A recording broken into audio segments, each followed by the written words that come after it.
I've got to imagine that people throughout the course of this week have grown tired hearing me speak about the software bug in the switcher software that knocks out all the cameras when we begin, but the bug remains, so there we go. I think we've got it straightened out.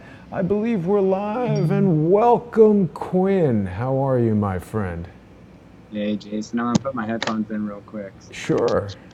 It's great to see you as always, Quinn, and this is our usual preview stream that we use to just let everyone know that you and I, for the past several weeks, have been doing a new series called Only on Patreon, and of course, people can see it by going to patreon.com/Rahula Club and becoming a sponsor, or by going to patreon.com/Crowdsource the Truth. You can sponsor either Quinn's channel on Patreon or my channel, and for as little as $1 a month, you're going to get these exclusive live streams.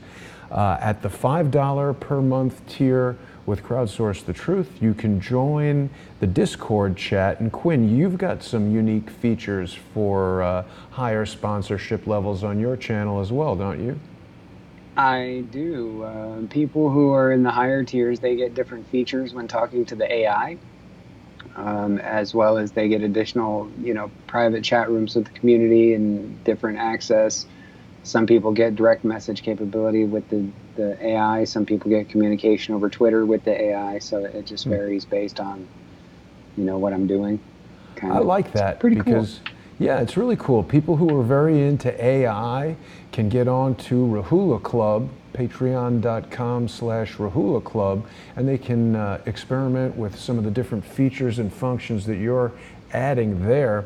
Now, of course, Quinn, you have been delving into this incredibly bizarre children's book, Mr. Leakey, my friend, Mr. Leakey. And of course, you've just come across some sort of a link with so many people's favorite internet psyop, QAnon. What can you tell us about that? I have. So the first thing that I want to tell you about the book is, before we get into it, you and I have been doing the My Friend Mr. Leakey series since I found the book, and I've been connecting it to the psychological operation patterns that people even today on the internet are still running.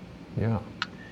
And I've been finding various connections in the book to things that we're still dealing with today. And this causes me to do research on Haldane and the people he's connected to, and just basically everything that's involved in it. And before we get into it, I really discovered that My Friend Mr. Leakey is a cipher key to a long-running group of organized individuals. And I'm going to get into that with the Mr. Leakey part and show you how it directly links to Willy Wonka and the Chocolate Factory. That's amazing. Willy Wonka and the Chocolate Factory is obviously a classic film and a book that came out in 1964, right? It did. It came out 28 years after My Friend Mr. Leakey, but I found specific references to things that only exist in Willy Wonka and the Chocolate Factory also exist in this book. Wow. Right? Very unique patterns. For example, there's a king rat that lives underground. Like how in Willy Wonka lived in like a really secret underground kind of world that, you had to go through the pipes and stuff. So Mr. Leakey has this underground rat who lives in this underground world, who all of his rats bring him chocolate. Wow. Right? Wow. But that doesn't get to it. I'm going to find the actual direct reference. But, Quinn, something that, I'm sorry to interject, but something that I noticed when you brought up Willy Wonka, 1964, if I'm not mistaken, is the same year that the author of Mr. Leakey departed this earth. Around there, I believe, yes. Around the same time. And they two were both friends and part of the British Naval Intelligence with the guy who wrote the James Bond novels. So these people were all part of the same circle of friends. Wow. So I'm getting the reference where he references Wonky Willie. Really? Yeah. I mean, come on. Yeah, he does a direct reference, and I'm going to get the page number because, I kind of was just like looking at it and we're getting ready. But in the book, they reference Wonky Willie, which, they bring a rat chocolate and they reference Wonky Willie. And then right next to it, they reference a Strange Lizzie or something like that. And I looked it up, and there's another children's book that references Tin Lizzie. Right. And one of the rat traps had one of the guys using tin to trap the rats. Wasn't there a character in Willy Wonka, one of the children named Lizzie? I haven't read the book, but I remember the movie. Possibly. I think we're going to have a lot of Willy Wonka fans watching. So let's let me get the direct one. I know the page where it's at. I'm almost there. It's just hard because there's no text, so I can't really search it. I have to remember where everything is at. No, I hear you. But anyway, it's called Wonky Willie is what they reference him. And so what I really started getting from the book when I started getting those, I think it's when I started getting those references to Willy Wonka, and I'll have the exact page number on our Patreon live stream. I don't want to waste our free preview. But what we're getting at is I'm finding references to things like cabbage, the color green, to food products. I'm finding references to encryption makers. I'm finding references to movies that are also been speculated as part of some mind control program, like, Willy Wonka and the Chocolate Factory. And what that got me deducing is that this Mr. Leakey book is a deep cipher, what's called a deep cipher, or a one-time key that people in the old world, because they didn't have computers, they would have needed a key so they could do by hand pencil decryption. They would have needed a cipher key, so they'd take the book against a one-time pad, cipher, and they could decrypt messages. Wow. That's when I really started, because they have continuous references to colors, to wires, to frequencies, to food products, to the Himalayan mountains, to Wonky Willie. So there's all of these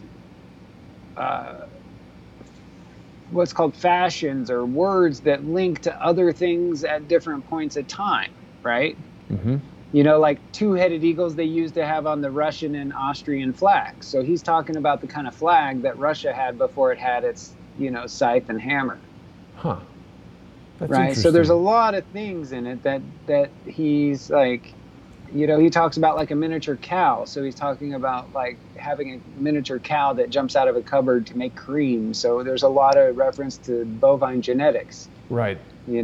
Inside of it. So it's really a very complex, it almost looks like I said, a cipher key. It almost looks like a map. If I was going to develop a secret society, let's say I was getting messages like Enrico Fermi, and this is really what I'm getting at, right? This is what you're going to really like. Let's say I'm Enrico Fermi, right? And I'm a member of a group of smart people, and we really have this secret radio where we're getting signals from some unknown location. Right. Okay. We don't really understand what the signals are, but we have all these things that we've decoded, and we're going to put it into books for later so people can figure it out with our cipher keys. Mm-hmm. Okay. And the one-time, what's it called, that thing you were telling me about? It's the one-time pad.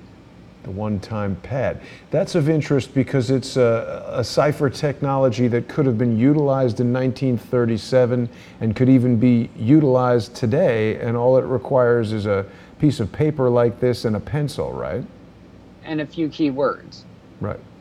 So a book, for instance, could contain those key words. Yeah, a book. And so that got me really thinking about what Dave Acton does with the books and what he does on his video with the potato waffles. And and I was like, he's doing the exact same thing this guy was doing in 1937 with shortwave radios, radio communications with unknown parties, writing books. I mean, he is a radio expert. He is. And Mr. Smith's eldest son's name is George, and he is part of a family of people who works with wireless and telecommunications and deals with cabbage and has to deal with bugs and worms and all these key words that in the spy industry, a bug and a worm, these are all telecommunications things, right? Right. So you have Mr. Smith who has an eldest son, George, who goes to a special school to learn about bugs and caterpillars, and I'm starting to think, I'm like, this is a recipe. This is not just a children's book. I mean, this is a legit recipe where it's like, they're talking about, like, the parties where they have a kid with shabby clothes, and you're like, why is a kid going to a party with the devil in shabby clothes, and some guy dressed up as a wizard, where people go to the party and the wizard turns everyone into whoever they want to be. If you want to be a cow, you could be a cow. And you're like,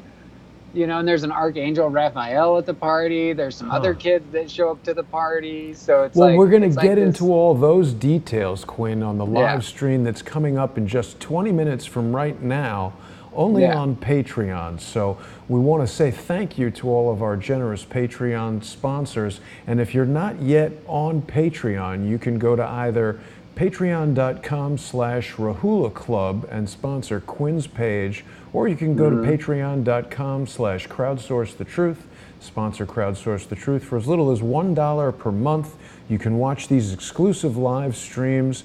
People, of course, remember that Nellie Orr, Bruce Orr's wife, who was working for Fusion GPS, had something to do with a shortwave radio. I believe it's considered that shortwave radio transmissions are difficult for the NSA to intercept. Or, we've heard on live streams from Dave that he's created mesh networks with radios and stuff. So yeah, they create mesh networks, and it's for the spies. For those of you. You might want to look it up on Wikipedia. What this really makes it easy to understand is number stations. Well, let's do that on the live stream, because we're 12 minutes here and we've got to get the next stream set up, give everybody some time to get over there. Yeah, so the other parts of it are like the QAnon stuff, is I'm finding Haldane's referencing things like the Q strain. Something about a Q strain that they're talking about, which is what we're getting into with all these spies, their encryption, the Haldane research, where he's talking something relating to like intelligent fungus or something that's the Q strain. Wow. And you've been talking about QAnon using AI and all this technology for some time. But let me stop you there, Quinn, because we've got to get the next stream programmed. It's going to be on patreon.com/Rahula Club and also on patreon.com/Crowdsource the Truth. We'll see everybody there. Thanks for tuning in, and thanks for being sponsors.